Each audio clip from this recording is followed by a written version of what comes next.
Là, vous m'entendez, c'est bien. Impeccable. Rêve Tov à tout le monde, content de vous revoir. De lundi en lundi, il ne nous reste plus qu'un lundi avant Pessah, donc on va tâcher, on a commencé à concentrer un peu les halachot de Pessah. Aujourd'hui, c'était déjà le 2 Nissan, vous savez que c'était la Iloula du Rabbi Rachab, c'est un grand jour. On a augmenté dans le Limoud, dans tous les Inyanim. Donc, on continue notre chemin, on continue la dernière ligne droite vers Pessah, malgré sanitaire, malgré tous les problèmes apparents, les embûches apparentes, mais on avance quand même. Et je vais commencer, pas par une halakha, je vais commencer par une question. Une question, puisque vous savez très bien, Begata Levincha, nous avons dit déjà qu'il y a 2 mitzvot de Horaïta, 2 seulement, le soir du Seder. Le premier, c'est Magid, raconter toute la sortie d'Égypte. Lire la Haggadah, c'est mitzvah de Horaïta. Et mitzvah de Horaïta, Ba et Kavana, il faut une Kavana. Kavana Latzet. Kavana d'être quitte. La deuxième mitzvah de Horaïta de la Torah, c'est manger le matzah. Tout le reste, le korer, le maror, la charoset, tout ça, c'est des rabbanan. Donc, on va revenir donc sur un point, sur une question. Dans la Haggadah, nous disons la chose suivante. On est sur le point de manger la matzah. On nous dit, qu'est-ce que l'on dit dans la Haggadah? Matzah zo sanu ochlim al shumma. Cette matzah que nous mangeons, pourquoi? Al shumma, pourquoi? Pour quelle chose?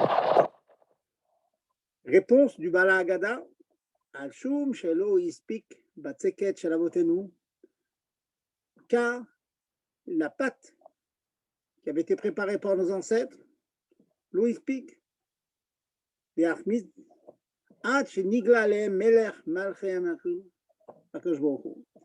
Ils avaient préparé de la pâte pour manger, eh bien cette pâte elle n'a pas pu gonfler parce qu'il n'y avait pas le temps. Vous connaissez tout ça, chaque année on lit dans la Haggadah. Donc, que nous dit le Baal Haggadah? Le Baal Haggadah nous dit, matzazou qui est sur la table, qu'on va manger maintenant, le kazaïd de matzah qu'on va manger, c'est un souvenir pour perpétuer un souvenir d'un événement historique qui est arrivé dans le clan d'Israël. Quel événement historique? Quand ils sont sortis d'Égypte, ils essayaient de manger du pain, ils n'ont pas réussi, ce n'était pas possible parce qu'ils étaient trop pressés. Voilà, en 2 mots. Eh bien, sur ce mot de la Haggadah, il y a vraiment une question, on va dire une grosse question, Couché Hatsuma. Avant qu'ils ne sortent d'Égypte, avant l'événement historique qui a induit cette mitzvah d'Achilat Matzah, Dieu avait demandé au clan d'Israël, Ba'erev tochlu matzot. Avec le Korban Pessah, avec le Maror, Dieu avait demandé al matzot, vous allez manger le Korban Pessah avec des matzot, avec du Maror, avec des herbes amères. Donc, cette mitzvah de manger de la matzah, elle est complètement indépendante de l'événement ultérieur qui allait se passer lors de la sortie d'Égypte, à savoir qu'il n'aurait pas le temps de laisser gonfler la pâte. C'est quand même très curieux. Il fallait dire pourquoi on mange de la matzah, parce que Dieu a demandé de manger de la matzah le soir de la sortie d'Égypte et tout, avant qu'il ne sorte d'Égypte, avant l'événement historique. Or, dans la Haggadah, nous disons que quoi? Que nous mangeons de la matzah pour célébrer l'événement historique qui a fait qu'ils essayaient de manger du pain et ils n'ont pas réussi parce qu'ils étaient pressés. Très, très curieux. Je pense que tout le monde a compris la question. Une question traditionnelle. Les Rishonim posent cette question. Dans l'Écouté Torah, le Mourazaken pose cette question. Il donne des réponses. Al-Pi Chassidut, Al-Pi Halacha. Je vais vous donner 2 parmi ces réponses qui ont été données. La première, nous allons dire c'est la plus simple. C'est qu'en fait, Dieu avait demandé, avant la sortie d'Égypte, avant l'événement, il avait demandé la matzah, la matzah de mitzvah, la mitzvah de matzah. Ça veut dire que Akadosh Baruch Hu a demandé à Shem Ha'atid. Dieu avait prévu qu'il sortirait d'Égypte et qu'il n'aurait pas le temps de laisser monter la pâte. Et en prévision de l'événement historique qui allait se passer après, il a demandé Ba'erev tochlu matzot. Extraordinaire, c'est très curieux. Très curieux. Donc, Akadosh demande de faire une mitzvah en souvenir du chipaton, parce qu'ils sont sortis vite, Mais avant le chipazon, avant qu'ils sortent d'Égypte, avant qu'ils aient le temps d'essayer de faire gonfler la pâte, eh bien déjà Hachem, il demande la chose. Ça s'appelle Hachem Atid, en prévision du futur. À réfléchir. Deuxième réponse, qui est la plus traditionnelle, mais qui est aussi un chidouche. Je demande que tout le monde la comprenne, essayez d'expliquer ça le soir du Seder à vos enfants, à vos amis. Béhémet, Akash Baruch Hu n'avait pas interdit de manger du pain pendant les 7 jours de Pessah. Chimutso yom echad, nous dit la Gemara Psachim. L'interdiction de manger du Hametz, c'était le premier jour de Pessah, le 15 Nissan, c'est tout. Le 16 au 22 ou 21, c'était permis de manger du pain. Et c'est pour ça qu'ils ont essayé de faire du pain. C'était permis. Et pourquoi maintenant, nous dit ces Rishonim, il nous est interdit de manger du pain, on doit manger des matzot pendant les 7 jours de Pessah, ben, ça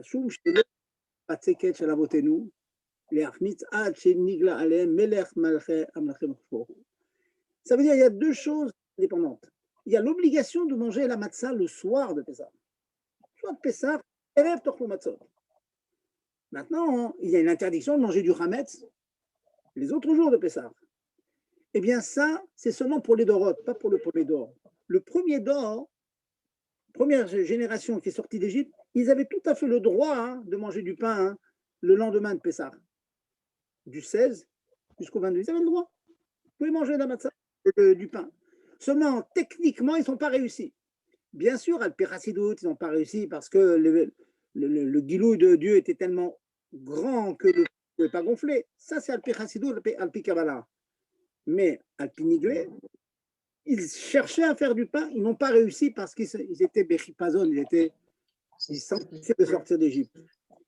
Et pour fêter cet événement, qu'ils n'ont pas pu manger du pain les autres 6 jours de Pessah, pour que c'était interdit de manger du pain. Eh bien, de nos jours, il nous est interdit de manger du pain pour fêter cet événement.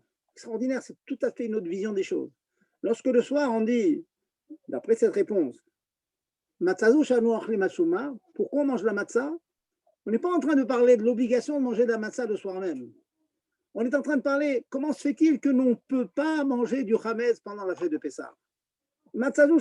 Pourquoi on mange la matzah pendant les 7 jours et on ne peut pas manger du pain pour fêter l'événement historique en sortant d'Égypte? Vous ne pouvez pas faire du pain. Donc là, le premier Pessah, le premier jour était interdit le chametz, les autres jours étaient permis. Pour nous, le premier interdit comme la première génération, et les autres 6 jours, c'est interdit parce qu'on fête l'événement historique qui n'ont pas pu faire du pain. Techniquement, c'est impossible. Et bien sûr, à Pikabal et Persidut, vous ne pouvez pas le faire. Que lorsque Dieu se dévoile, le monde physique s'échappe, n'existe plus. Donc, tout ce qui peut monter n'existe plus. Donc, le pain est resté sous forme de matzot non levé. Voilà. Je vous donne un petit sujet en quelques minutes là, à débattre le soir du Seder. Vous retrouvez dans l'Écouté Torah, vous le trouvez dans les Rishonim, mais ça sera l'occasion de faire un débat et ça change tout le sens de Matzazo Sanorchim. Tout à fait différent maintenant. Cette matzah qu'on mange, c'est parce que Dieu est apparu. C'est un autre sens que le sens Pachout qu'on a l'habitude de traduire. Voilà donc le divrei de Rouche, mais de toute façon, il faut. Je voulais vous dire, puisque la mitzvah, les mitzvahs de Oraïta, c'est un grand conseil que je vous donne, c'est préparer quand même quelques drushim sur la Haggadah. Il n'y a pas au Hachem, il y a la Haggadah du Rabbi, il y a d'autres Haggadot. Préparer quelques questions pour animer la fête. Je sais bien qu'on est tellement fatigué qu'on n'a pas trop le temps, mais au moins chez nous, chez Chabad, le deuxième soir de Pessah, en Chutz Laaretz, donc on est marbé chez l'autre, mais vous qui êtes en Eretz Israël, vous n'avez pas le choix. C'est que le premier soir, et donc ce premier soir, il faut quand même remplir la soirée. Cette année, c'est après Shabbat, donc même le premier soir, en Israël, ils sont reposés cette année. Voilà, Baruch Hashem. Vous êtes reposés, donc vous allez être en forme, vous préparez des questions, et sachez que quand on fait participer des enfants, que les enfants eux-mêmes ont préparé des questions, et vous allez poser cette question en question, que comment se fait-il qu'on dit matzazo parce que la matzah n'a pas eu le temps, le pain n'a pas eu le temps de gonfler, alors que pour avec ça, on mange la matzah parce que Dieu a demandé la matzah, c'est tout, point. Et bien ça va animer la soirée. Donc préparez tout ça, et ça donnera donc du piment à la soirée, Et surtout, n'oubliez pas, on fait une mitzvah de Horaïta. Ce n'est pas un sipour, ce n'est pas seulement un rien. C'est pas shoot, une mitzvah de Horaïta. Chaque question que vous demandez, tu vas accomplir le passage qui dit tu raconteras à tes enfants. Et tes enfants, ça peut être toi-même, ça peut être ton épouse, ça peut être tes amis. Voilà donc pour le Drush. Maintenant, on va revenir sur les mitzvot. Donc, je rappelle que cette année, c'est un peu particulier. L'abdika Tramet, donc les petits détails pour cette année. L'abdika se fait donc jeudi et pas vendredi, comme Pachout. Les 10 morceaux en question, on pourrait en théorie les brûler n'importe quelle heure du vendredi, mais je crois qu'on la brûle à la même heure que d'habitude, comme si ça allait être interdit après. Bien qu'on a le droit de manger du Hametz toute la journée de vendredi, on la brûle à l'heure habituelle, c'est-à-dire selon les pays. En France, ça va être à peu près vers 11h30 midi. On va le brûler vers 11h30 midi. Et ensuite, quand on a terminé, donc le vendredi, qu'est-ce qu'on fait? On ne peut pas dire la formule du biour parce qu'on garde encore du Hametz. La formule du biour, Kal Khamira, on le dira Shabbat, après le repas. Et donc, on fera juste le Yeratzon. On prend les 10 morceaux, on les brûle, on fait Yeratzon, c'est tout. On ne fait pas la formule du biour. Et la formule du biour, on la fera donc le Shabbat, après le repas. On finit le repas. On tâche de faire en sorte le repas donc de Shabbat matin, on va faire bonne heure pour pouvoir manger suffisamment tôt, on va prier plus tôt. Les dernières miettes de pain qui nous resteront, eh ben, on les jettera aux toilettes. Et comme ça, on est tranquille, on a fait le biour comme il faut. Et à ce moment-là, on fait la formule du biour, Kal Khamira, des Kabirchouti, des Chazité, de la Chazité. Voilà, c'est ça le Seder. Sachez que vous entendrez en Eretz Israël beaucoup de minagim. Le minag des Sfaradim qui suivent Ravoya Yosef, ils vont manger de la matzah qu'ils auront cuit dans l'eau. Bon, il y a divers minagim. Chacun fait son minag. Le minag rabat, c'est comme je vous dis, on garde du pain, on ne mange pas de la matzah, même de la matzah cuite. On garde du pain. Et les dernières, eh bien, on les met aux toilettes et on tire la chasse. Plusieurs m'ont demandé, alors je vous en fais part, je pense que vous avez eu la question, plusieurs m'ont demandé pourquoi nous ne pourrions pas prendre tous les restants de pain qui vont rester et on le met dans la chambre dans laquelle on a mis le Hametz vendu. Eh bien, tout simplement parce que le Rov des Rabbanim que je connais, et comme ça on s'est renseigné en Eretz Israël, le minag, c'est la vente est faite vendredi et pas Shabbat. Donc, on peut pas tout ce qui va vous rester n'est pas vendu, comme ce qui vous reste entre les mains le Shabbat doit être mangé et ensuite voir disparaître.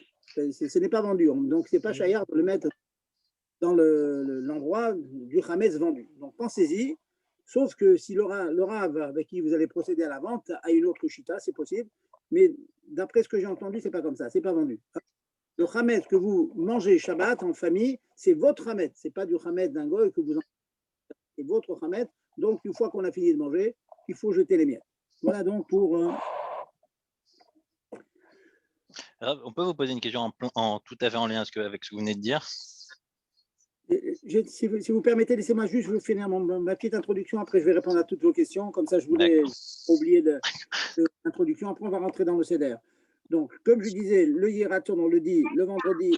Et on donc Shabbat de dire la formule. Maintenant, vous savez que Erev Pessah, c'était comme Chol HaMoed, Erev Pessah, l'après-midi. On n'a pas le droit de se couper les ongles, on n'a pas le droit de se couper les cheveux. Donc, chaque année, je préviens tout le monde, je dis, faites attention, coupez-vous les cheveux le matin et n'attendez pas l'après-midi, c'est interdit l'après-midi. Cette année, c'est une exception, parce que Erev Pessah, c'est Shabbat, et donc c'est vendredi, qui est le dernier jour avant le Kodesh, si vous voulez. Donc, vous avez le droit de vous couper les ongles, vous couper les cheveux, donc vendredi. Ça, c'est permis. Cette année, c'est une exception. Par contre, si vous avez oublié avant, là, c'est fini, on a perdu, il faudra attendre, il faut attendre jusqu'à Shavuot ou l'Akba Omer, selon les minagim. Voilà donc pour les minagim. Rav Zerbib, une petite question, s'il vous plaît. Maintenant. Une petite question. Oui, maintenant que je vous ai fini donc l'introduction sur la particularité qu'il y a cette année, il y a une particularité, donc je peux maintenant répondre à vos questions avant de revenir à la faute sur le CD. Alors, juste une petite question, Rav Zerbib. Vous dites donc qu'on jette aux toilettes le Hametz, d'accord, mais quand on peut sortir Shabbat et qu'on peut porter, donc on peut le jeter dehors? Alors, si vous êtes en Eretz Israël, qui a un héros,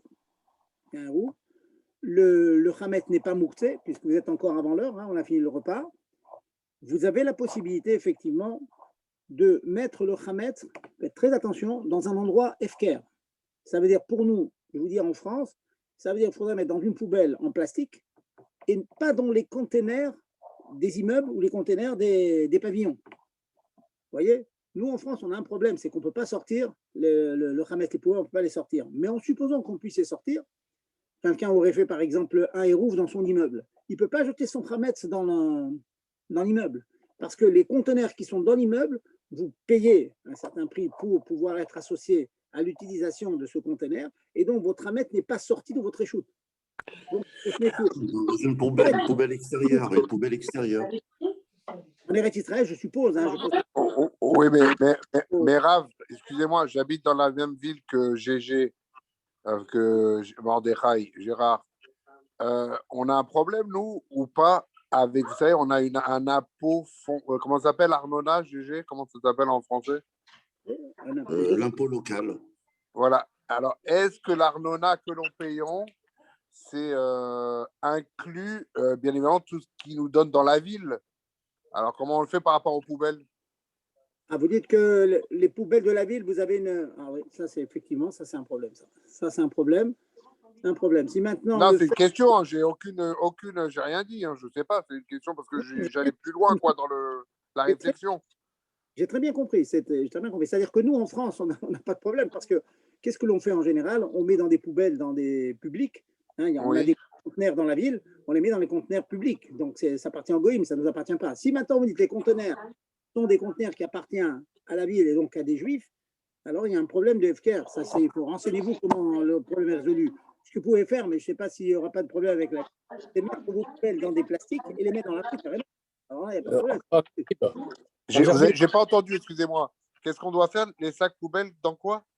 Une des solutions, c'est que le Hamet qui resterait chez vous, si vous n'avez pas tout consommé, c'est vous les laisser dans la rue, mais pas dans les conteneurs. Dans la rue, c'est FKR, c'est fini. Donc maintenant, je suppose que c'est des musulmans qui viennent les ramasser pendant les fêtes. Je pense que ce n'est pas des juifs qui vont les ramasser. Non, il y a des juifs aussi. Enfin, bon, Il y a pas mal d'Israéliens qui ramassent. Hein, bah oui, hein. Même Shabbat et Yom Tov? Non, Shabbat, il n'y a rien. Non. Shabbat, Yom Tov, il n'y a pas de ramassage. Très bien, donc vous allez les sortir Shabbat. Et il y a Shabbat, et puis il y a Yom Tov. Hein, dimanche et Yom Tov. Alors, quand ça va être ramassé? Lundi, si Dieu veut. Ou dimanche soir, cette année. Effectivement, donc je pense qu'ils vont ramasser tout ça. Si vous avez laissé dans la rue, donc c'est FKR, ceux qui vont le ramasser, ils vont les mettre dans des endroits où ça sera brûlé. Bon, il n'y aura pas de problème, c'est FKR. Dans la mesure où c'est FKR, il n'y a pas de problème. Mais dans l'absolu, Rav, juste une petite question, excusez-moi. Puisqu'on va, il n'y a que vraiment kazaït de pain le vendredi soir, kazaït le lendemain pour toute la famille. Vous avez dit qu'on peut le mettre directement dans les toilettes. C'est pas mieux, non? Mais c'est évident ce que vous dites. Non, dans l'absolu, on ne garde pas beaucoup de khametz. Je suis 100% d'accord, c'est ce que je dis. Seulement, on m'a posé la question. Ah, pardon, excusez-moi, je n'ai pas compris. On m'a posé la question, on m'a dit s'il en reste, de toute façon, puisque nous pouvons, contrairement à la France, où on ne peut pas les sortir parce qu'on peut pas, est-ce qu'en Israël, on ne peut pas les sortir? Alors, j'ai répondu à cette question, mais vous avez 100% raison.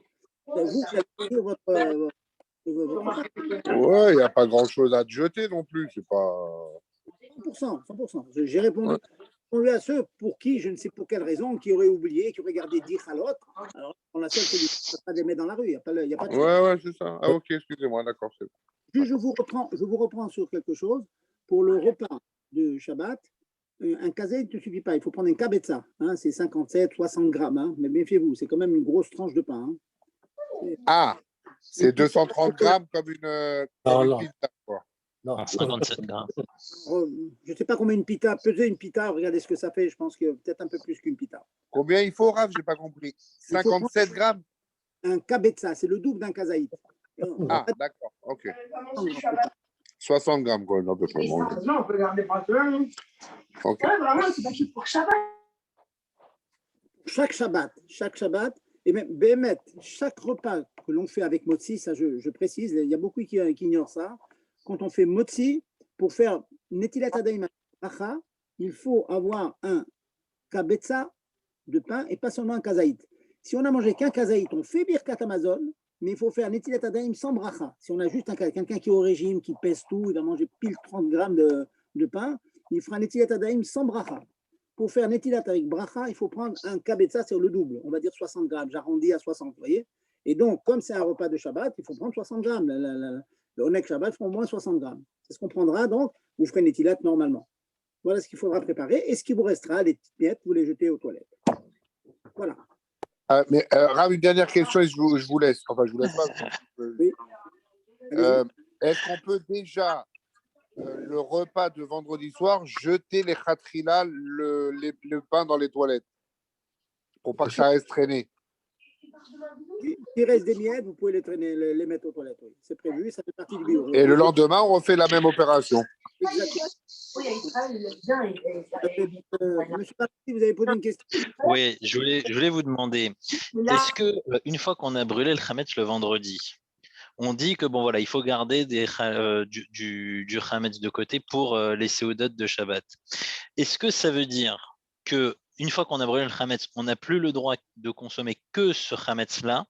Ou est-ce que, je vous dis n'importe quoi, on a le droit, une fois qu'on a brûlé le chametz le vendredi à 11h, d'aller à l'extérieur et de manger du chametz, d'aller manger une pizza ou d'aller manger des pâtes, parce que de toute façon, là, l'interdiction de consommer du chametz, elle n'a pas encore commencé.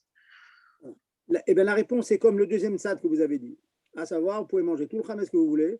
Bon, il faut connaître Racham, faites attention. Mais si vous êtes méticuleux, vous faites attention, vous allez manger à l'extérieur, on va dire. Vous pouvez manger autant de pizza que vous voulez, il n'y a aucun problème. D'accord. C'est tout. Donc, il n'y a aucun problème. Pas inclus dans le. De toute façon, on n'a pas fait le bitoul. Le bitoul, on va le faire le lendemain. Donc, on brûle les 10 morceaux qu'on a cherchés le jeudi soir. Et puis, on peut manger tout le chametz qu'on veut pendant vendredi. Et puis, on s'arrange, on s'en débarrasse bien sûr avant Shabbat. Et on garde pour Shabbat que ce dont on a besoin pour les repas. C'est clair, hein, il ne faut pas vous envoyer dans ça. Voilà. Maintenant. Juste la question que j'ai, où c'est qu'il va manger les pâtes et où c'est qu'il va prendre la pizza vendredi après-midi, on voudrait bien savoir. C'est une bonne question. C'est une bonne question. Je vais vous dire, moi je pense que les pizzariolos, j'en connais pas loin, ils vont se faire Baruch Hashem un petit pécule comme ça. Il y a beaucoup de gens qui vont venir manger du chametz. Comme s'il y a un Yetzerara, vous savez comment on va en être privé, on va en manger beaucoup. Alors, le pizzariolo, ils vont en vendre des centaines comme ça. En plus, dans la rue, ils vont manger. Et puis, vous savez très bien, vendredi, on veut se débarrasser des enfants. Il y en a un qui se prend toute la famille, Baruch Hashem, et puis voilà, on peut faire manger une pizza à l'extérieur. Donc ça marche, ne vous inquiétez pas. C'est possible avec les Juifs. Et après, le pizzariolo, il va fermer, il va mettre tout à la vente, et c'est tout, on n'en parle plus. 1 heure avant Shabbat, il ferme, hop, et il met tout à la vente. Tout à fait possible. Hein. Complètement fermé. Dans l'après-midi, il a fait voilà. Dans l'après-midi, on a fait son chiffre d'affaires de la semaine qu'il ne pourra pas faire. Voilà. Rav, bonjour, je m'excuse, c'est Yaakov de Montréal. Oui. Au moment de la vente du chametz avec le goy, on ne peut pas inclure le chametz qui nous reste? Alors, pourquoi on ne peut pas le faire? En tout cas, c'est le choix que nous avons. C'est parce que si on inclut et qu'on fait en sorte que la chaloute du kinyan, ça tombe Shabbat, on a des poskim, Rabbi Akiva qui dit qu'on n'a pas le droit de faire en sorte que la chaloute du kinyan tombe Shabbat. Même qu'on a fait le maasa kinyan, l'acte du kinyan, on l'a fait vendredi, le fait que le vrai kinyan commence le lendemain, c'est un problème, parce qu'on n'a pas le droit de faire un kinyan Shabbat. Donc, on s'arrange pour que la vente soit faite complètement vendredi. Donc, vendredi, à la rentrée de Shabbat, à l'allumage des bougies, c'est fini. Tout est vendu, sauf, et donc on précise avec le goy, que ce que les familles vont garder pour le repas de Shabbat n'est pas vendu. D'accord. En vérité, si vous voulez, on a beaucoup discuté de ça entre nous les rabbinim. On aurait pu inclure même le repas du Shabbat chez le goy et dire au goy, bon, écoute, tu permets à tous les gens à qui dont tu as acheté le chametz, tu leur donnes en fait, le pain qui est à toi. Mais on n'a pas voulu. On n'a pas voulu que le pain appartienne à un goy et qu'on mange le Shabbat. Donc, on a pris cette décision, hein, cette initiative de dire, c'était une alternative. L'alternative, c'est que non, on ne vend pas ce qui nous reste pour Shabbat. Donc, comme a dit monsieur, il faut garder juste les quantités piles qu'on consomme et les miettes qui restent, eh ben, on les met aux toilettes. Voilà. Excellent, merci. Voilà. Maintenant, il est possible de demander au rab, chez qui vous, je ne sais pas si vous êtes à Montréal, demander au au Rav qui vend, comment il fait. Hein, il y a peut-être d'autres choix. Hein. Vous voyez le choix qu'on a fait au Vad Rabban et Chabad et les rabbinim avec qui on a discuté. On a téléphoné en Israël aussi, le Rav Stern aussi. Il nous a dit qu'il faisait comme ça. Donc, voilà. D'accord. Alors, je voulais revenir, c'est fort important, je voulais revenir sur les shiurim parce que finalement, c'est vraiment le Icard avec le récit. Maintenant, il y a manger les kazaïs de matzah. Alors, je vous répète ce que j'ai dit rapidement la semaine dernière, donc que ce soit clair de tout le monde. Après beaucoup de comptes et de recomptes, il s'avère que le kazaï de matzah, c'est 15 grammes. Certains arrondissent à 17, mais c'est 15 grammes. Hein, parce que, en fait, c'est 27 cm3 et la masse volumique de la matzah, après compte, c'est 0,55. Vous multipliez par 27 par 0,55, c'est 15 grammes. Maintenant, dans le livre de Rav Chaim Naeh, bien qu'il compte d'après les volumes, pour une raison qu'on ignore. Hein, on a dans les livres, on en parlait des rabbanim, que le Rav Shlomo Zalman Auerbach, il a parlé, comprenait pas pourquoi, il avait un immense respect pour Rav Chaim Naeh, comprenait pas pourquoi Rav Chaim Naeh avait mis 27 grammes dans son livre, alors que d'après les comptes qu'il donnait, c'était moins. Donc c'est un mystère un petit peu. Mais mystère ou pas mystère, c'est un mot qui est sorti donc du Rav Chaim Naeh. Donc la semaine dernière, je vous ai donné une solution pour être quitte, même d'après cette chita que l'on ne comprend pas, mais bon, pas tout on comprend. Eh bien, une étude qui a été donnée par Rav Nissim Karelis et d'autres grands poskim, et Rav Eliashib, c'est que de toute façon, quand on fait le seder, quand on commence à manger des matzot, on fait motzi matzah. On prend un kazaït du motzi et un kazaït de matzah. Donc, deux kazaït et 15 et 15, ça fait 30. Donc, les 30 grammes, vous les avez mangés.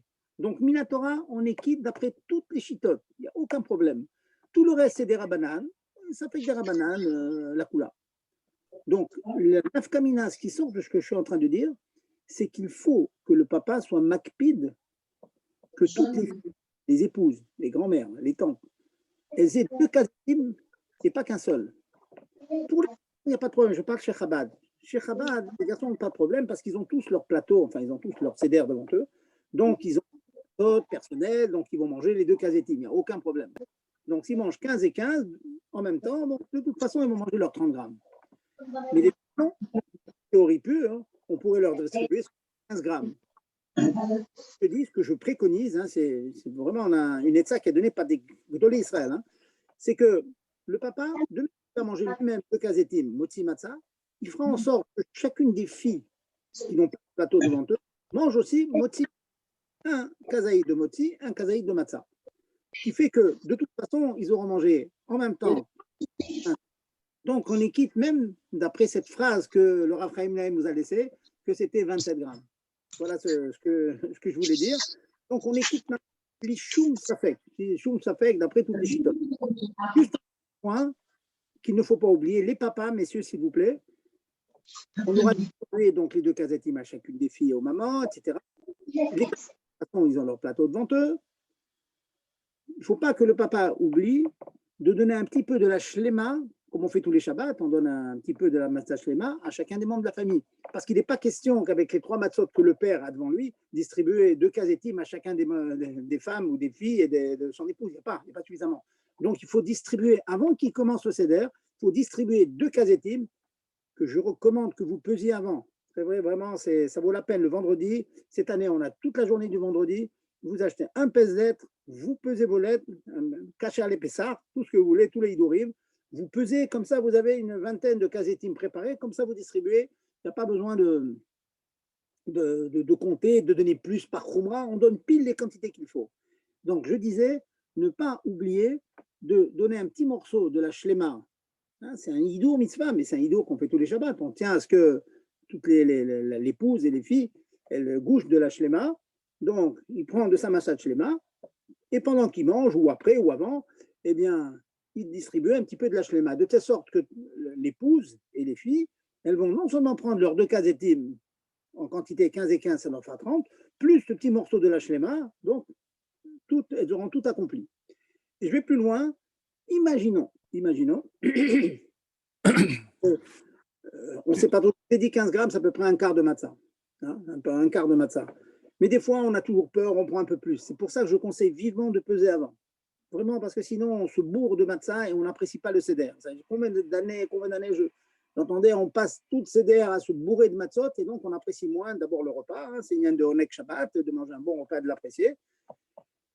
Et puis, ne pas se sentir obligé, ne pas savoir si on a bien mangé les shiurim. Donc, on pèse pile et comme ça, on est tranquille. Eh bien, sachez que si vous avez oublié, vous avez le droit de peser sur un pèse-tête mécanique, attention, hein, j'en ai parlé, je répète, hein, j'aime bien répéter les mêmes choses, Chazorba, Chazorba, qui coule là-bas, eh bien, vous pesez, vous avez le droit de prendre, casser une matzah, et puis vous la pesez, elle fait 15 grammes, top, j'ai mis la deuxième, encore 15. Vous avez le droit de faire ça pendant Shabbat et Yom Tov. Pourquoi? Ça s'appelle une medida chez le mitzvah. Chachamim ont interdit de peser, parce que c'est ou même quart, de peur qu'on écrive, etc. Mais quand c'est les tzorech mitzvah et la quantité de matzah que l'on va manger ou de maror qu'on va manger, c'est une mitzvah. On a le droit de peser. Donc, tâchez d'acheter, allez vite fait, courir, acheter un pèse-lettre mécanique et on a le droit de peser pendant Yom Tov. C'est très bien. Ça, c'est donc pour les quantités de matzah. Je finis avec le maror et puis j'attends vos questions. Hein. Ça, c'est vraiment la clé et le d'un Pessar Kacher. Hein. Pour qu'il soit sa mère, il faut qu'il soit Kacher. Donc, je vous ai dit comment raconter la première mitzvah de Magui. La deuxième, c'est manger sur votre kazaïd. Donc, vous avez mangé donc les quantités comme je viens de vous le dire, vous les avez pesées comme il faut, etc. Vous avez la kavana, il faut avoir la kavana de faire la mitzvah d'Oraita de Ba'erev, Torlou, Matzot, et puis manger vos Matzot. Maintenant, on saute la mitzvah des Rabanan.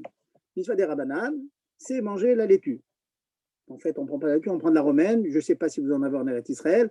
On achète de la romaine. Il faut la laisser tremper un petit peu dans l'eau avec un petit peu de produit. En Eretz Israël, des produits archikachal et pessar pour nettoyer. Vous avez nettoyé les romaines. Le vendredi, vous avez bien préparé. Elles sont nettoyées, elles sont séchées, etc. Et le chiour, après les comptes que l'on a fait, c'est une quantité de 19 grammes de romaine. Ça fait une grande feuille de romaine. Vous les pesez à l'avance. Si vous n'avez pas le temps, vous en pesez une ou deux comme modèle. Vous les mettez dans un plastique. Vous dites voilà le modèle. Vous montrez à votre famille. Et chacun prendra cette quantité. Et on mangera donc ce maror en tant que herbes amères. Pareil aussi quand on fait le korer, on mélange et la matzah et le maror. Les quantités 15 de matzah et 19 de maror. Et on les mange ensemble, bien sûr, avec, je ne veux pas rentrer dans tous les hidorim, bien secs, pour éviter shrouya, etc. Voilà donc, Bekitsour, donc, les quantités. Et la dernière, c'est la ficomane. La ficomane, normalement, regardez bien la Haggadah, on doit manger deux kazetim, avec 15 grammes. Bonne nuit, merci. C'est assez facile de manger 15 et 15 à la fin, bien qu'on a fini le repas, c'est pas toujours facile. Je vais ajouter encore un petit compte, un petit truc de Rabbanim. J'ai expliqué la semaine dernière, je pense que j'en ai parlé, que d'après le Rambam, le kazaïd, c'est pas 15, c'est 10 grammes, c'est même 9. Donc, si vous n'avez vraiment plus faim à la fin du Seder, vous pouvez vous acquitter des deux derniers kazetim du Afikoman en posant 10 et 10, ça vous fait 20 grammes, un peu plus qu'un quart de matzah, c'est vraiment pas beaucoup. Si vous avez retenu tous ces comptes, mamash, vous pouvez dire j'ai fait un kasher, un pessar kasher, et bien sûr, élever sa mère. Allez-y, si vous avez des questions sur les comptes que je vous ai faits, je vous écoute. Et on va passer je poser une question. Allez-y. Je peux poser une question. Allez-y, madame. C'est peut-être une question un peu exagérée, mais si on lave la romaine Erev Shabbat vendredi, si elle va passer le temps un peu mouillé jusqu'au Seder, ça ne s'appelle pas kavouche et dans ce cas-là, elle sera invalide en tant que maror? Je vais vous dire. L'expérience montre que si elle n'est que mouillée, elle n'est pas marinée dans l'eau, ce n'est pas kabouche qui est mouillée. Maintenant, madame, je conçois, et je ne vous cache pas que c'est comme ça que l'on fait chez nous. Une fois qu'on a trempé donc la salade verte, on a des tissus, on les met dans des tissus, bien sûr, archi cachés les pessards et tout, et on sèche les romaines. Je vous accorde qu'elles ne sont pas 100% sèches, Mais ça reste très mignon. Mais le peu de dessus, c'est la bouche, ça c'est sûr. C'est très mouillant, tout est mouillé, c'est tout. D'ailleurs, on voit bien, le lendemain, elles sont fraîches, elles n'ont pas de vie. Ok, merci. Et maintenant, une question simplement mathématiquement parlant. Comment ça se fait que pour un kazaït de Matzah, vous parlez de 15 grammes et pour un kazaït de Maroc, c'est 19 grammes? Est-ce que c'est dû au poids volumique, à la densité? Comment ça se fait que pour le même mot kazaït, il y a deux mesures? Vite fait, hein, parce que je suis là qui fait les 19 grammes. On n'entend plus le rave. On n'entend plus le rave parce qu'il y a quelqu'un qui parle en même temps et un bruit de fond là. Bon, il faut couper les dire aux gens de couper les micros. Vous m'entendez là? Maintenant, on vous entend. Allez-y. Alors, j'expliquais à madame le compte mathématique. 19 grammes, comment est-ce qu'on contenir avec 19 grammes? En fait, dans le Maroc, on a l'habitude, c'est Admorazaken qui s'éclaire, que le Maroc, comme c'est des rabananes, on est sommaire sur la chita du Rambam que le kazaït, c'est un tiers. C'est un tiers du kabetza. Donc, si vous prenez le kabetza, qui fait comme à peu près 54, on divise par 3. Si on divise par 3, on n'arrive pas à 27 cm3, on arrive à moins que 27 cm3, on arrive à 18 cm3. Je vais un peu vite, hein, vous ferez les comptes. Bon. Maintenant, si on a constaté que la masse volumique, quand on a réussi à prendre de la romaine, on a fait une boule bien, on a rempli 18 cm3 de romaine, on a pesé, ça faisait 19. Ça veut dire que la masse volumique de la romaine, c'est comme l'eau, c'est plus que la matzah. Aussi étonnant que ça puisse paraître. Voilà le compte. Je ne sais pas si vous m'avez suivi, mais voilà, c'est comme ça. Ok, donc, merci. attendez, l'exigence, du coup, c'est de consommer donc un tiers de 54 mètres cubes, 100 cm cubes, pardon, voilà. Alors de quoi? De romaine et de maror? Non, de maror, le maror, la romaine. Non, mais ça veut dire on peut cumuler les deux du coup quand on pèse? Parce que c'est un peu compliqué parce qu'en fait, on parle de je comprends que le maror et la romaine, ça n'a pas la même densité du coup. Non. Le maror, Ouais. égale romaine. Ça veut dire, moi, je vous acquitte du maror avec la romaine, que la romaine. Maintenant, le minakraba, c'est d'ajouter le rabbi manger du khérin ne touche pas de ça. Je pars ceux qui se rendent quitte, parce que beaucoup de plus, j'ai remarqué de plus en plus, les gens se rendent quitte qu'avec la romaine, et pour se rappeler un petit peu, ils ajoutent un peu de khérin. Il y en a qui mangent du réfort, que du réfort. Je vous ai fait que les comptes avec la romaine maintenant. Vous voyez? Pour ajouter du khérin. La masse volumique du khérin, c'est pas pareil, il faut faire d'autres comptes. Oui, c'est pour ça que je vous pose la question, effectivement. Ouais. Non, donc, si vous voulez mélanger, et faites comme je vous dis, mettez les 19. C'est pas sorcier de mettre grammes, puis vous ajoutez un peu, ou même vous ajoutez 1 kilo de khérin si vous voulez. Mais déjà, prenez vos 19 grammes de romaine, vous êtes tranquille. C'est sûr d'être quitte. D'accord, votre recommandation, c'est de s'acquitter essentiellement avec les salades vertes et par ailleurs de ne pas tenir compte du réfort qu'on va ajouter pour se rendre quitte de la mitzvah. Absolument. Et je vous dis pourquoi. J'en ai vu qui ne supportent pas. Hein. Ceux qui n'ont pas l'habitude, ça va très très bien. Hein. Les enfants, ils en prennent un petit peu, et ça y est, ils commencent à pleurer, il y a des larmes. Je leur dis toujours, acquittez-vous avec la romaine, maintenant on ajoute. Moi, je ne vous cache pas que je fais un effort. Hein. J'essaie de manger un kazaït, mais c'est très très dur. Hein. Très très dur. Merci. Voilà. Rav, une petite question. Si jamais une personne a des problèmes avec la dentition, une personne âgée, c'est mieux de ramollir à la matzah avec de l'eau ou avec du vin? Alors, si une personne est obligée de faire shrouya, ce qui est parfaitement permis pour un malade qui ne peut pas, de manière générale, on dit que les jus de fruits, méperot ena mahmitzim. C'est-à-dire, dans la théorie pure, si vous avez un jus, mais qui est vraiment pur, pas mélangé avec du l'eau, c'est pas mahmitz. Le problème, je ne vous cache pas, c'est que le vin qu'on a, je ne suis pas sûr qu'il n'est pas coupé avec un peu d'eau. C'est ça le problème. Oui, sans doute. Que vous pouvez faire, et je pense que ça doit exister en Eretz Israël. Je suis sûr qu'il y a des rabbinim qui doivent vous dire, voilà, il y a je ne sais pas quel jus de pomme, par exemple, qui est vraiment 100% jus de pomme, vraiment 100%. Alors, en gros, la réponse à ce que vous dites, c'est mieux de ne pas mettre dans l'eau, de mettre dans un jus de fruits ou du vin. S'il y a le choix, voilà, c'est mieux, parce que c'est moins mahmitz. Mais le jus de fruits, ça ne retire pas le goût de la matzah? ça peut retirer un peu le goût de la matzah. C'est pour ça qu'il ne faut pas en mettre beaucoup. C'est juste pour amollir. Que le principe, c'est d'avoir le goût de la matzah le soir de Pessah. Absolument. Il ne faut pas que ce soit cabouche non plus. Hein. C'est juste pour amollir. On est d'accord. Ok, d'accord. J'ai envie de vous dire pour les vieilles personnes, ça m'est arrivé une fois, on lui a pilé de la matzah. Vous savez que piler, c'est moutard. Oui. On l'a pilé de la matzah, il avait de la matzah, mais on l'a fait sur place. On l'a fait. Bon, Je pense que le rabbi, il pilait dans sa main la matzah. Voilà, et on lui avait apporté des kélim jetables, parce qu'attention, c'est l'angoisse. Hein, si vous avez de la belle vaisselle, on va faire chrouilla dans la belle vaisselle, c'est embêtant. Ouais. On avait des kélim des jetables, on avait préparé quelque chose de spécial, et puis avec sa matzah pilée, on avait juste compté les casétim et tout. On a dit, est-ce que je peux ajouter un petit peu? Je dit, oui, vous pouvez ajouter juste un petit peu, vous la mangez tout comme ça. Il a mangé, bon, Hachem, c'est très bien. Mais c'est vrai que c'est un problème s'il y a des personnes comme ça, il faut les faire. Mais il faut faire, c'est sûr qu'il faut les inviter et leur donner à manger, c'est sûr. Ça. D'accord. Autre question? C'est bon. Alors écoutez, voilà, donc je vous ai résumé les points piquants donc, du Seder.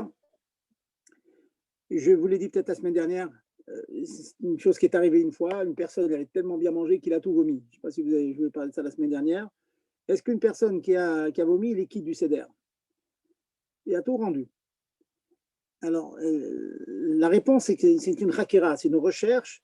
Est-ce que ce qui compte, ce qu'on appelle anat me'av ou anat grono? Qu'est-ce qui est l'essentiel? C'est le profit du palais ou le profit de l'estomac?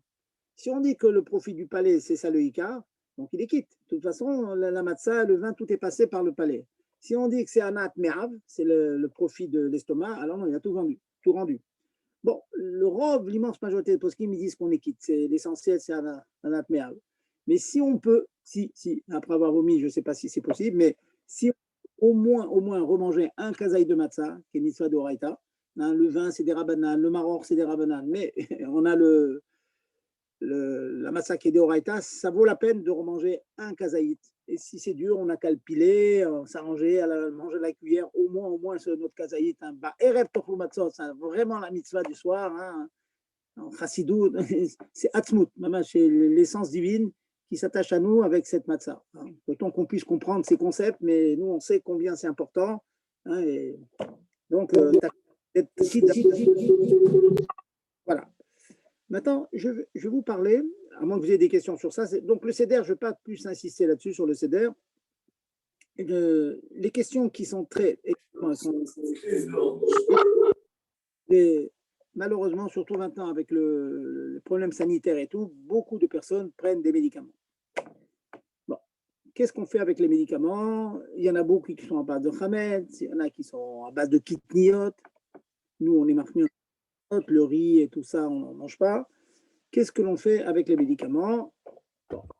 Et vous savez très bien, il y a des personnes qui ont besoin de médicaments. Hein, il n'y a pas moyen. Je connais des vieilles personnes qui ont 10, 15, 20 médicaments. Ce n'est pas chayar les priver de cela. Donc, je vais vous donner de manière générale un petit tableau des problèmes qu'il y a dans les médicaments. Sachez une chose, dans la mesure du possible, si c'est possible, si on peut trouver des petits gloulottes, des petits étuis comme ça, et je sais qu'en Eretz Israël, j'ai vu ça, ça se vend dans les pharmacies, il y a des gloulottes comme ça, cartonnées, c'est du carton, qu'on ouvre et on peut mettre une poudre ou un médicament dedans. Si on peut utiliser cette solution, c'est bien. Pourquoi? Parce que ça s'appelle manger shelo kederer achrila, pas de manière normale, parce qu'il y a écran entre le gosier et l'éventuel chametz qu'il y aurait dans les médicaments. Oui. Donc, si c'est possible, mettre donc le médicament dans un petit étui comme ça, vous trouverez certainement dans les pharmacies en Eretz, ou bien, en France, on n'a pas ça, donc ce que je préconise à ceux qui me demandent, je leur dis, prenez un petit peu de papier, d'un Kleenex, hein, mouchoir en papier, il y a souvent plusieurs épaisseurs, prenez qu'une seule épaisseur, c'est vraiment très très fin, vous entourez le comprimé avec ce papier et vous essayez de l'avaler. Beaucoup ont essayé, beaucoup ont réussi, certains n'ont pas réussi. Il faut trouver des solutions à tout le monde. Voilà. Beaucoup peuvent faire cette chose-là. Bon, ils entourent leur cachet. Si on a 25, c'est un peu compliqué, mais si on a un ou deux à prendre par jour, c'est tout à fait jouable. Hein, et jouable et gérable. Donc, on entoure. Et ça s'appelle Shelo Kederech Achila et c'est permis. Permis, on a. Maintenant, si ce n'est pas possible. Alors, il y a plusieurs catégories de. Excusez-moi, Rav. Est-ce que plutôt qu'un papier, ça ne peut pas être un bout de salade? Non, Dafka non. Pourquoi Dafka non? Parce que le fait qu'il y ait un ochel, un aliment, qui entoure un autre aliment, ce n'est pas chez l'okederer. Il arrive très souvent qu'on mange deux aliments différents dans la bouche et que l'un, il est entouré par l'autre. C'est le derrière, ça. Par contre, quand on a un papier, le papier n'étant pas mangeable, il fait écran avec le gosier. C'est la différence. Donc, ça n'a rien d'entourer par quelque chose qui est mangeable. Il faut prendre quelque chose qui n'est pas mangeable. C'est pour ça que je préconise le papier. Les poskim posent le papier.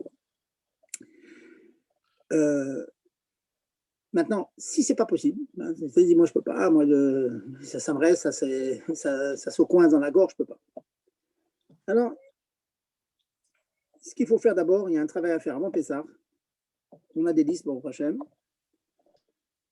En Eretz Israël, Baruch Hashem, vous avez beaucoup de listes. Beaucoup de médicaments sont faits de telle sorte qu'ils ont un équivalent qui est caché à les Pessah. Nous avons des listes en France qui sont faites par les rabbinim en France et que, selon ce dont on a besoin, on trouve, je ne dis pas, Doliprane par exemple, une marque très connue en France, eh bien, il y a des Doliprane cachés à l'épaisseur. C'est tout. Ça a été vérifié, il n'y a pas de tramette.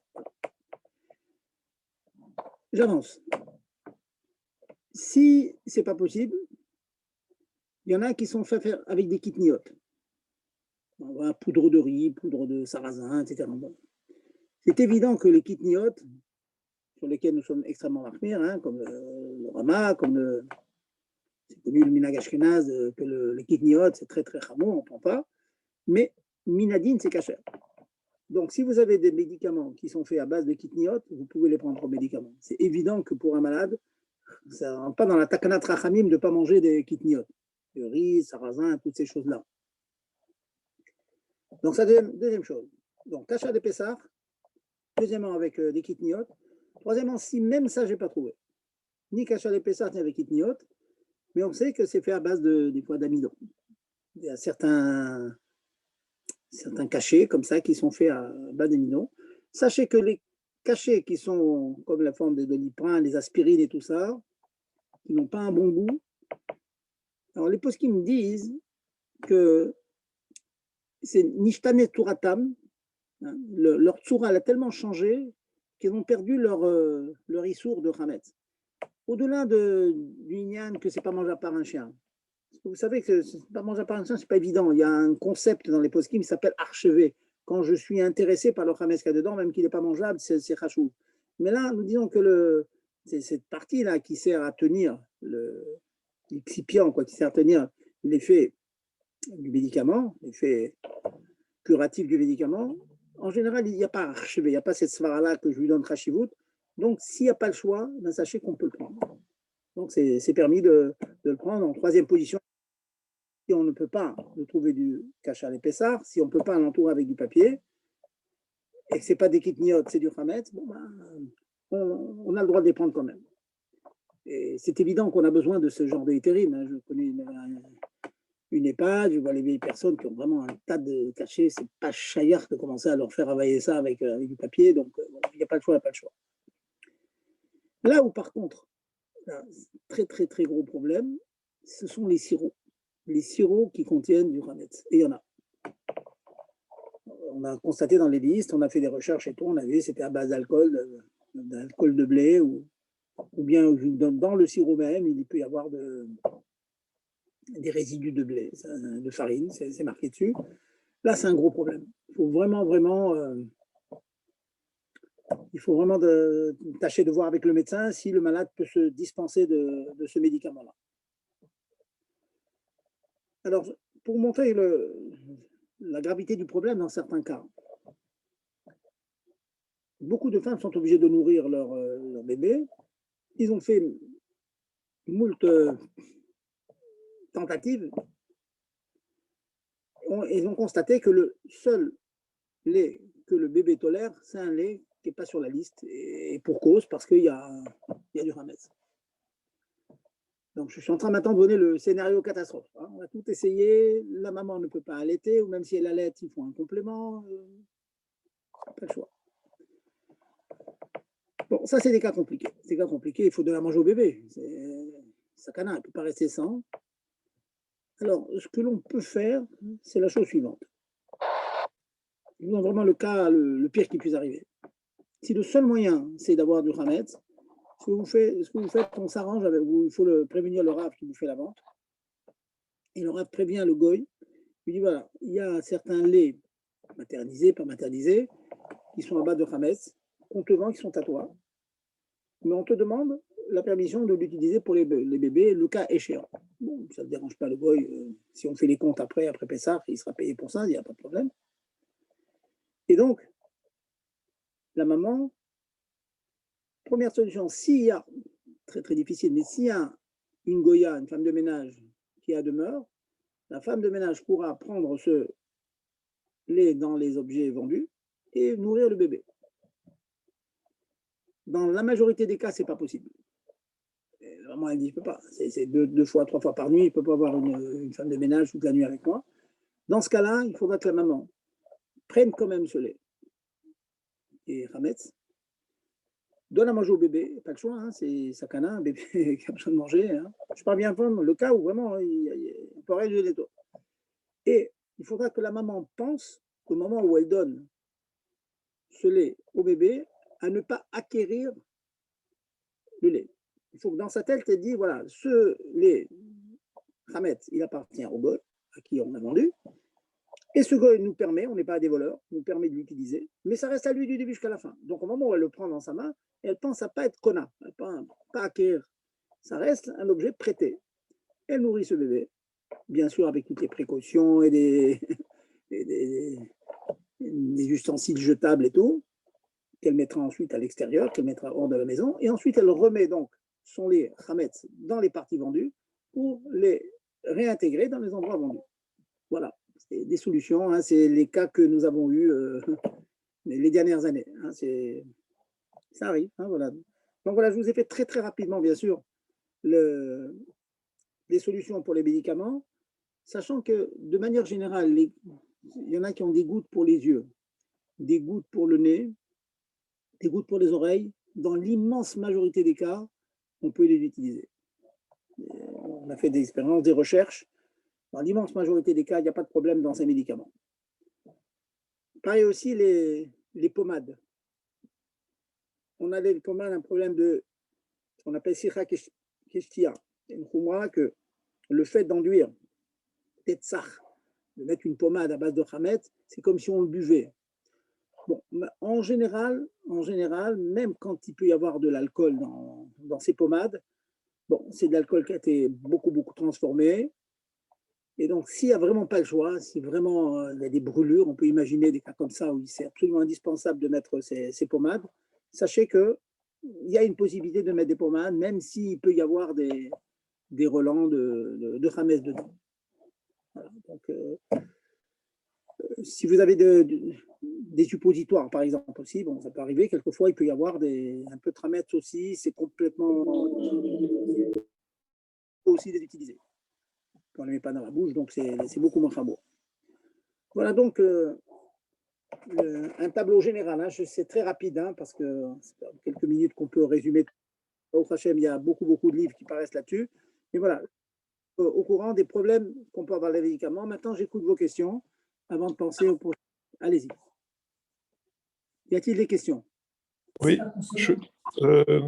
Oui, je veux bien demander à propos de cosmétiques. D'accord, c'est pas quelque chose que l'on consomme, mais un shampoing qu'on met sur soi, il n'y a pas l'interdiction d'en profiter du Hametz, ou je me trompe? Posez-moi d'abord, les cosmétiques, c'est encore un chapitre. Posez-moi des questions sur le médicament pour l'instant. Cosmétiques, c'est le chapitre d'après. Allez-y, je vous en parlerai après. D'accord. Bon, écoutez, pour consulter la meilleure liste, ce serait laquelle, la liste avec les équivalences consistoriales? Oui, elles sont très bien faites, hein. Vous avez celle de Rothenberg, vous avez celle du consistoire. Il y a beaucoup de très très bonnes listes, hein. C'est fait par des gens très très sérieux. Donc oui, vous pouvez consulter, il n'y a pas de problème, hein. Pas de problème. Donc, regardez sur Internet, il y en a beaucoup maintenant, hein. D'accord, merci. Autre question sur les médicaments? Non, pas de question? Je sais pas si on Non, a un vaccin, il faut se poser la question de savoir s'il y a de l'alcool ou des excipients qui sont. Alors, pour le vaccin, le liquide qui est dans la petite bouteille, là, c'est mélangé avec tout, il n'y a pas de problème, même si c'est de l'alcool. Le problème qu'on a, c'est quand on désinfecte la partie que l'on pique, ça peut être avec de l'alcool. Et de l'alcool, ça peut être de l'alcool de blé. J'en ai parlé à un ami médecin. Il m'a dit, présente-toi chez le médecin avec de la bétadine. La bétadine, c'est caché à l'épaisseur, et il acceptera. Voilà, je vous donne une idée de ça. Achetez un petit pot de bétadine, ou alors vous demandez, vous prévenez le médecin avant, vous dites, écoutez, moi je suis backpid d'être désinfecté avec de la bétadine, et pas avec de l'alcool. Parce que sinon, effectivement, prendre un coton et se badigeonner avec de l'alcool, ça s'appelle l'ULANA, ça. L'ULANA. Bon, maintenant, c'est pas de l'alcool, c'est de l'alcool de bois ou d'autre chose, quoi. Voilà, sans rentrer dans les détails d'un médicament l'un ou l'autre, mais bon, une idée comme ça, un médicament hyper essentiel comme le Thyrox là, pour la thyroïde, on est obligé de le prendre. Il n'y a pas de, je ne sais pas si c'est cachère ou pas, mais enfin, il n'y a pas de solution. Quelle forme? L'Eurothyrox, là, vous savez, pour la thyroïde, quand on n'a pas de thyroïde. Non, non, je ne sais pas ce que c'est. C'est sous quelle forme? Ah, quand l'Oaléno, quelqu'un, on lui a enlevé la thyroïde. Oui, alors qu'est-ce qu'il prend? Et il prend le Thyrox, bon, un médicament qui est obligé de remplacer la fonction d'un. Lévothyrox. Allez, voilà. Non, ma question, c'est que sous quelle Non, parce forme? qu'en Israël, ça s'appelle Thyrox, je crois, un truc comme ça. Très bien, mais ma question, il se présente sous quelle forme? Un cachet blanc. Ah, voilà, c'est pour ça que c'est ça que j'attendais. Si c'est un cachet blanc du genre aspirine, comme j'ai dit tout à l'heure, c'est ou caché à l'épaisseur, ou entouré avec un peu de papier, ou vous l'avalez comme ça. Voilà, je vous dis, tant que c'est un cachet qui n'a aucun goût, etc., comme les aspirines. Ah, pour ne pas avoir de goût, il n'y a pas de goût dans ce jeu. Il n'y a pas de problème. Alors, je vous dis, si vous voulez faire la khumra, de le mettre dans un peu de papier, si vous ne pouvez pas, vous l'avalez comme ça sans problème. L'avaler avec de l'eau, vous voulez dire? Oui, oui, oui. Ah, d'accord. Oui. Et tout ça, je vous dis, et tout ça, je considère que ce n'est pas sakana. Maintenant, c'est sakana, bien sûr, il n'y a aucun problème. Je reste toujours dans le cas où ce n'est pas encore sakana. Ah non, l'Oaléno, si on ne prend pas ça, on peut devenir. Enfin, je ne connais pas. Enfin, moi, j'ai ce problème, moi. Mais c'est d'après ce que je sais, ceux qui ne prennent pas ça à vie, bah, je ne sais pas ce qui se passe, mais enfin, bon, bref, ouais, c'est sakana, quoi. Ça peut être là, je comprends. Rav, juste une question. Une Oui. fois, pendant Pessah, on a eu une petite allergie avec, je sais pas, à cause du printemps et tout ça. On n'avait pas de médicaments et le seul truc qu'on a trouvé, c'est des gouttes de nez. Dedans, il y avait de la cortisone. Alors, on a pulvérisé ces gouttes de nez sur la peau parce que grâce à la cortisone, ça arrêtait l'inflammation. Le problème, c'est que les enfants, ils ont joué avec et ils ont aspergé un peu les matzot. Alors, est-ce que ces matzot, elles étaient interdites? Je ne parle pas de chouïa, mais je parle simplement de cacheroute. Elles étaient interdites à la consommation ou non?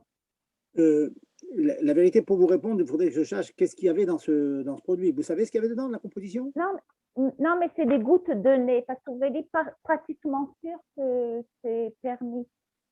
Pourquoi vous avez dit? Des gouttes de quoi? De lait? Non, de nez, pour le nez. Des gouttes pour le nez. Écoutez, je vais vous dire, si c'est des gouttes pour le nez, la halakha pure et dure, c'est que vous pouvez manger vos matzot. Maintenant, j'ai pas entendu, on peut les manger les matzot? Oui, un pidine pur et dur, je veux dire. Pur et dur. Maintenant, bon, si vous en avez en trop des matzot, bon, celles qui ont été touchées, mettez-les de côté, vous voyez. Donc, à cause des khumrot de Pessah, comme les khumrot de tout épluché, etc. Vous voyez ce que je veux dire? Mais d'après la halakha pure et dure, il n'y a pas de problème. Ah, très bien, merci. Voilà, je vous en prie. Encore une question sur les médicaments. Vous avez parlé de tous les cas où c'est un juif qui le prend pour lui-même. Maintenant, bon, le issour du Chametz Pessar, c'est de s'en éloigner. Il y a un issour de Balira Baliamatsé. Du coup, tout ce que vous avez dit, est-ce qu'un médecin ou un infirmier, il a le droit d'administrer un médicament ou de se servir de l'alcool pour faire un soin à un goy pendant Pessar? Il n'a pas le droit? Non, c'est un vrai problème, ça. Ça, pour élargir le débat, imaginez quelqu'un qui travaille dans un Franprix et il est obligé, ou quelqu'un dans une boulangerie, il n'a pas le droit. Et même qu'il va faire attention, mettre un scotch sur la bouche, il n'a pas le droit de vendre du pain. Donc, si vraiment il va vraiment manipuler du vrai Hametz, maintenant, attention, hein, je vous dis, il y a 1000 solutions autres. Hein. Il y a de l'alcool à bois, il y a de l'alcool de canne, d'alcool de canne, enfin, il y a toutes sortes d'alcool. Mais si c'est vraiment du vrai Hametz, on va prendre du mashké, hein, du whisky, il va commencer à enduire, c'est interdit. Parce qu'il est né? C'est le fait qu'il acquiert la chose. Il y a un nian qui s'appelle Rotse Bekiyumo. C'est comme il en a besoin pour soigner le goy, donc il veut son existence, c'est un problème. À part le problème de chez Mayabole Orlo, il y a beaucoup de problèmes qui se greffent là. Donc, c'est un vrai problème. Vous savez, le problème, c'est très d'actualité. Il y a une jeune fille qui m'avait posé il y a quelque temps et s'occupait dans une EHPAD. Donc, pendant Chol HaMoed, elle était obligée de s'occuper des vieilles personnes et des fois, elle leur faisait ça. Une solution. Alors, on avait trouvé la solution avec la bétadine. La bétadine, c'était Kachal de Pessar. Mais sinon, c'est un problème. Moi, je ne comprends pas parce que mettre de l'alcool, on ne consomme pas, donc pourquoi ce serait interdit? C'est une nana. On ne consomme pas. C'est une nana. Le Pessar, vous comprenez, je parle en hébreu, excusez-moi. Le Hametz n'est pas interdit seulement à la consommation. C'est un profit. On n'a pas le droit d'être né, ça veut dire profiter. Or, s'enduire avec chose, c'est savoir un profit. Vendre du Hametz. Bon, le cas de la Hana, le profit le plus classique, c'est vendre. C'est rigoureusement interdit de vendre du Hametz pendant Pessah. Et toutes les sortes de Hanaot, quelqu'un qui a une crème qui est faite à base de pain, par exemple, il a besoin de s'enduire le corps avec, je ne sais pas, avec de la farine, disons de la farine pétrie, c'est complètement interdit. Tout profit du Hametz est interdit. Ah, d'accord. Minatora, le Issourana, c'est Minatora. Le Issourana, on apprend il y a des psukim, on apprend beaucoup de psukim comme ça, que oui. Il y a l'interdiction, mais il y a une tradition de Badi Rabel et Matzé, c'est déjà la possession. Et dès l'instant qu'on le prend dans la main, il y a un tzat qu'on devient le propriétaire, donc on transporte Badi Rabel et Matzé. Rav Zerbe, avec votre permission. Oui. Avec votre permission, on peut arrêter ce soir. Voilà, écoutez, on va donc, rappelez-moi la semaine prochaine, donc vous allez me poser des questions sur les cosmétiques, on va rentrer un peu dans les cosmétiques. Si vous avez des questions sur le Pessar de cette année, vous me les posez. La particularité, je suis à vos dispositions et j'espère que Bezat Hashem, on va pouvoir rentrer dans un Pessar, d'abord Kacher, 1000%, et Bessimcha. Et j'espère que Mashiach viendra et qu'on sera ensemble dans la même table. Bezat Hashem. Amen. Merci beaucoup, Amen. Merci beaucoup, Toda Rabba.